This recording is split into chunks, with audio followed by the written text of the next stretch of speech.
does it look like when you interfere with the system?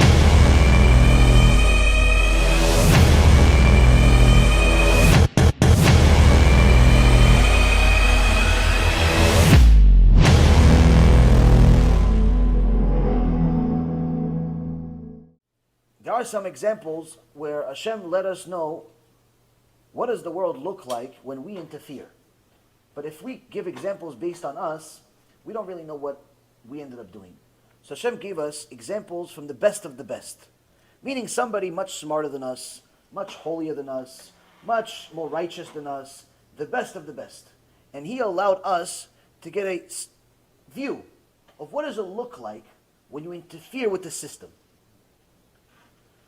There's nobody in Judaism that ever was or ever will be greater than Moshe Rabbeinu. Lo kam ke Moshe. No one ever came to Moshe. No one was as great as Moshe. No one ever will be as great as Moshe. Not even Mashiach. Now Moshe Rabbeinu saw that the evil Egyptians, Yimach Shemam v'Zichram, they were trying to break the morale, the entire system, the mental system of Am Yisrael. How? They gave the men women's jobs. They gave the women men's jobs. If you didn't fulfill your quota and build enough bricks, they used the baby as a brick. The pyramids are full of skeletons. Full of bodies everywhere. Moshe Rabbeinu saw this and he was killing him to see all these babies being killed. He just couldn't deal with it. He told Hashem, let me save them. Hashem said to him, don't worry. These neshamot, they're evil neshamot. They're bad neshamot. If I allow them to come to the world, they'll destroy the world. Moshe, it's not that he had a doubt in Hashem, but he couldn't understand how a baby could create so much bad. Every baby's cute. Even Hitler was cute, Hitler was a baby, was cute. Every baby's cute. So he looked at all of these babies. How could this baby create so much damage? Let me save one, Hashem. I'll work on it myself. Let me save this one baby. I'll work it on myself. I'll take him as my Talmid. Hashem says, you have free choice. You want to save one, save one. In essence, Hashem had a test, Hashem had a strategy, but He allowed Moshe Rabbeinu to interfere. He says, I have a strategy to destroy these souls. Because they're bad, and that's how we're destroying them. You want to save one of them. Because you want to help the soul. Maybe make it do tshuva. Okay, no problem. Go ahead. Who was the soul? The soul was a soul of Micha. A person by the name of Micha was a child that from that moment on followed Moshe Rabbeinu wherever he went. Now, in next week's parasha, at the beginning of the parasha, we see that Yosef HaTzadik dies, they bury him. The Egyptians, because they benefited financially to such a big extent from Yosef HaTzadik, they started worshipping him after he died. He made them millionaires, billionaires, and so on. So they buried him and they hid the body. They hid it inside the Nile River. So Yosef HaTzadik made his brothers promise. He said, listen, eventually there's going to be a message that comes from Hashem that somebody's going to take all of us out of Egypt. If I'm not alive, promise me that you're going to teach your children and they're going to teach their children and children, that's the Masorah, the teachings, that whenever we leave Egypt, somebody takes my bones out and brings me to Eretz Yisrael. Make this promise for me. They made the promise. So when it was time to leave Egypt, Moshe Rabbeinu knew this promise. Through prophecy, he knew this promise that we have to take the bones of Yosef HaTzadik, take him out of the tomb, and bring him to Eretz Yisrael. What's the problem? Where's the tomb? The only one that could possibly know is somebody that was alive at the time. So there was a woman by the name of Serach bat Asher. Serach, the daughter of Asher, and she was blessed by Yaakov Avinu to live forever. And she literally lived until Hashem took her to Gan Eden alive. She lived for hundreds and hundreds of years. So Serach knew where Yosef HaTzadik was. He was our uncle. She knew where he was. Why? Because she was alive at the time they buried him. And she told Moshe, if you want to find Yosef, he's in the Nile River. He's deep into the Nile River. So Yosef HaTzadik was in there. Moshe Rabbeinu's come to get him, but it's in the river. He's not getting scuba diving gear. What is he doing? There's no submarines. What did he do? What every tzaddik does. Asks Hashem. Hashem says, write a kameh. Write my name on a mateh, on a piece of metal, engrave it, and then on the opposite side of my name, write the pasuk that symbolizes Yosef, that you're calling to Yosef, and throw it into the water. So what did he write? He wrote Hashem's real name on one side. On the other side, he wrote Aleh Shor Aleh. Aleh Shor Aleh means rise, bull, rise. Why rise, bull, rise? Because each one of the tribes had a symbol. Yehudah had a symbol of a lion. Yosef had a symbol of a bull. That's the tribe of Yosef was a bull. So he says, rise, bull, rise. He threw it into the water. Before he threw it into the water, he said, Yosef, I'm here to deliver on the promise. I'm going to throw this mateh. If you rise, good. I'll take you to Eretz Yisrael. If not, you're staying here. He threw the mateh, the piece of metal, into the water, and Baruch Hashem, the tomb came out of the water. He took the tomb and went on his way. Now, all of this time, who's following him? Little Micha, the little boy that he saved years ago. He's following him, but he's not right next to him. He's hiding in the bushes, the Midrash Me'am Loeh says. He's hiding in the bushes. As soon as Moshe is busy with the tomb, he jumps into the water and he takes the mateh. He takes the little piece. Because Moshe thought it's in the water, it's finished. I'm done with it. He doesn't know, he's not going after the mateh. He's really focused on Yosef HaTzadik, the mitzvah. He doesn't realize that this little boy took this mateh. He takes this little piece of metal and he keeps it. So far we see the test is not so bad. Moshe saved the little boy. The boy is alive. He's even athletic. He jumped into the water. He took a little piece of metal. What's the worst thing that can happen? Fast forward almost 2 months. We're at Mount Sinai. More than 2 months. Almost 3 months. We're at Mount Sinai. Moshe Rabbeinu went to Mount Sinai. He's up there for 40 days and 40 nights. Am Yisrael calculated that he was supposed to arrive at a specific time, but they miscalculated by 6 hours. That was the difference. They thought he was supposed to come back, let's say at 2 o'clock. In reality, it was supposed to be 8 o'clock. So they were wrong by 6 hours, the Midrash says. After they were wrong at by 6 hours, they started questioning the system. They said, wait a minute, if Moshe's not here, who's going to help us? Maybe he died. Maybe this. They started asking questions. They saw that a lot's going on, but hey, listen, maybe Hashem is wrong. Maybe there's a problem. Maybe we shouldn't be here. Maybe we should go back to Egypt.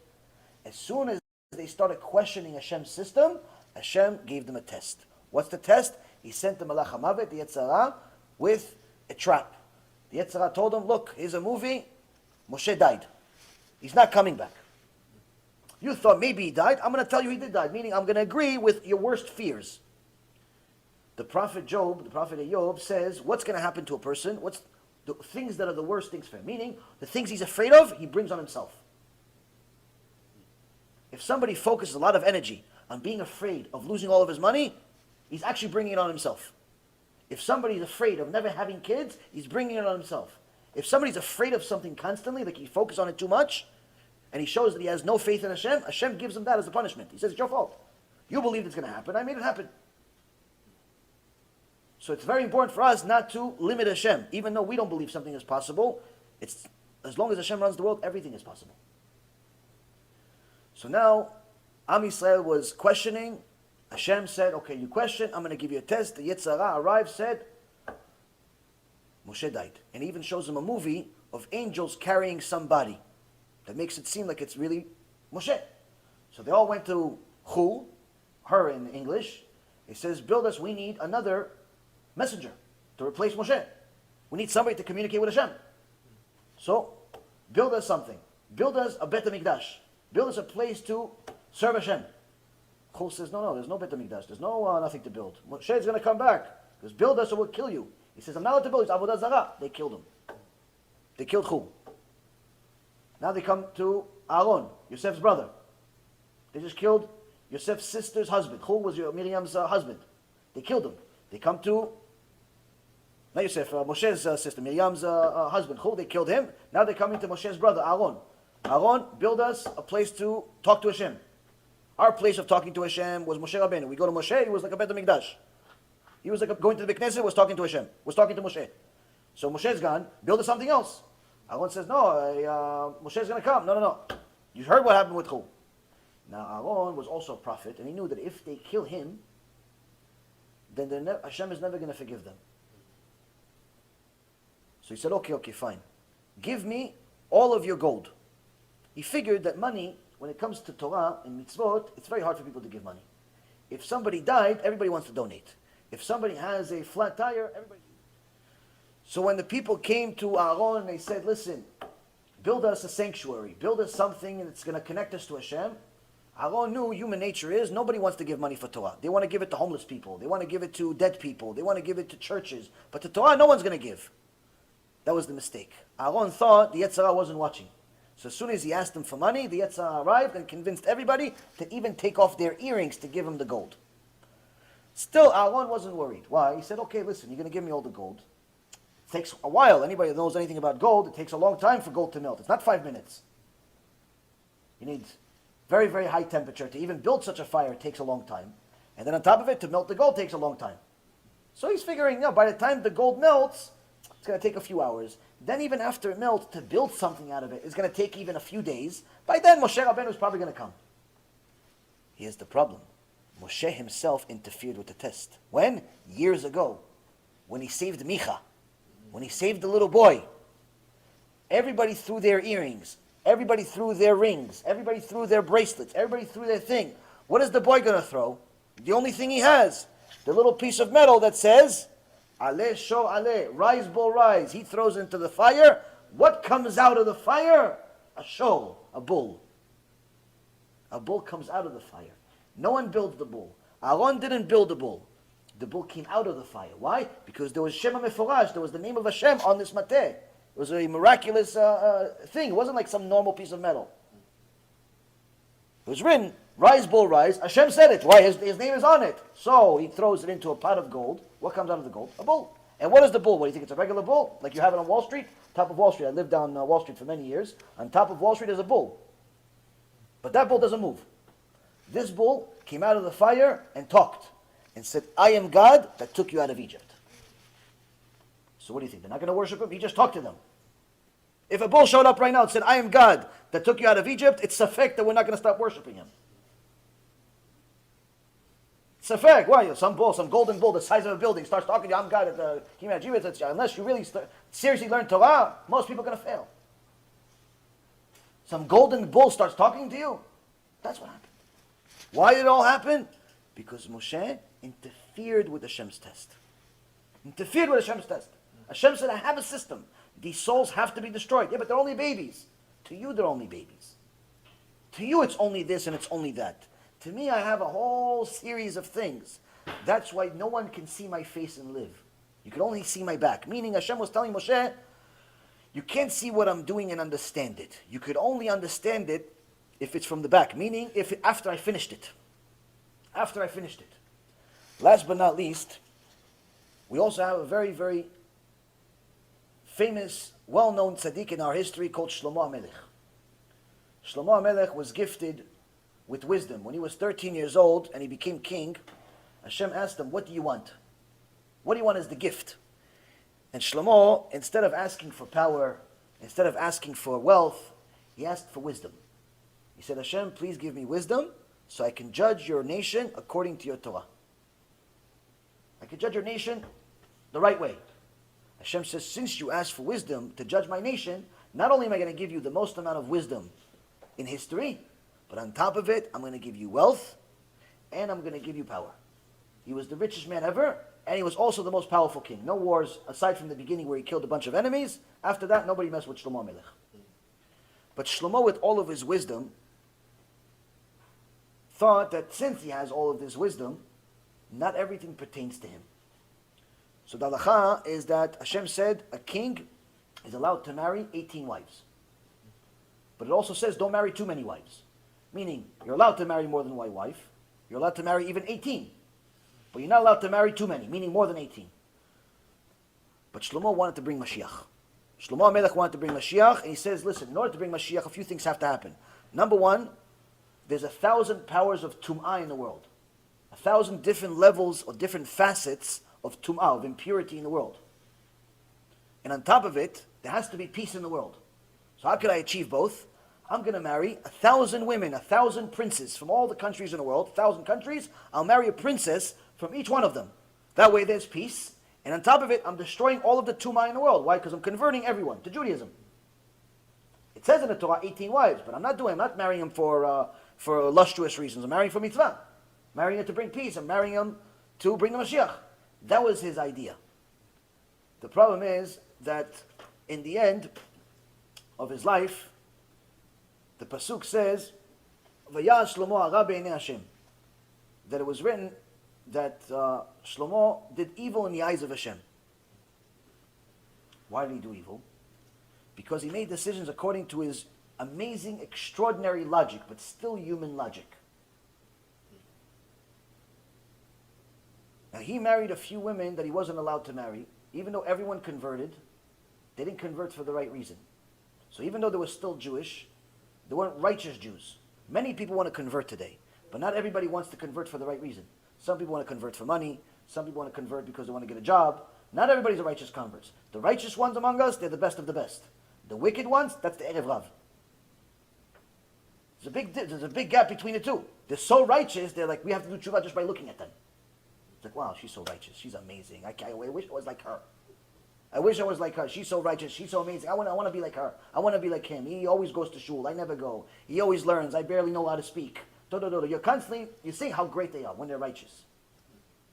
So some of these women that Shlomo married weren't exactly righteous. Two in particular was one he actually married the daughter of Paro. Paro of the day. Every king of Egypt is called Paro. It's not the same Paro as the one in the time of Moshe, but it was a different Paro, and he married his daughter. The second one was the queen of Shva. The queen of Shva. These two particular women literally destroyed the world. How? As soon as he married, the Gemara says in Masechet Shabbat, page 56b, that as soon as Shimi ben Gera, the head of the Sanhedrin, died, Shlomo HaMelech making a decision that was not a good decision. Why? When the rabbi was still alive, he would always ask the rabbi, even though he had problems with this specific rabbi. Still, once he died, he started making decisions on his own. So he married the queen of Egypt. As soon as he married the queen of Egypt, Hashem sent Malach Gabriel, the angel Gabriel, that took a spear and hit the ocean. And from hitting the ocean with such big force from an angel, it created an island. That island will eventually become Italy. That island will eventually become Rome. That island will eventually become the Roman Empire that destroyed the Bet HaMikdash. The second woman was a woman named Shva. The Chida, Rabbeinu Chida, says that Shva, the queen of Shva, had a son. They had a grandkid. Shlomo had a grandkid from this woman Shva. And this kid was married a woman named Shmirnit. And eventually this kid ended up becoming a king. And even though he was Jewish, according to the Masoret, he wasn't exactly the best Jew in the world. Why? His name was Nebuchadnezzar. Who's Nebuchadnezzar? He destroyed the Bet HaMikdash. The first Bet HaMikdash, Shlomo HaMelech's Bet HaMikdash, was destroyed by Nebuchadnezzar. Who's Nebuchadnezzar? The grandson of Shlomo. What's one of the signs that the Chida uses? It says, look, Nebuchadnezzar married Shmirnit. Shmirnit has Gematria, numerical value, 1,000. She was wife number 1,000 of Shlomo HaMelech. What's the other thing that they say is a sign through Kabbalah? They said that Shlomo didn't finish his tikkun because of a few mistakes. He had to come back in a Gilgul, in a reincarnation. Who did he come back as? Jeremiah. Who's Jeremiah? Who Jeremiah was friends with? Nebuchadnezzar. Nebuchadnezzar killed who? Everybody except Jeremiah. He killed everyone except Jeremiah. Why? He knew, Jeremiah, you're my grandfather. Jeremiah, you're my grandfather. We see that we are our worst enemy when we interfere with Hashem's system. Where is this written? The prophet Isaiah, chapter 49, verse 17, says,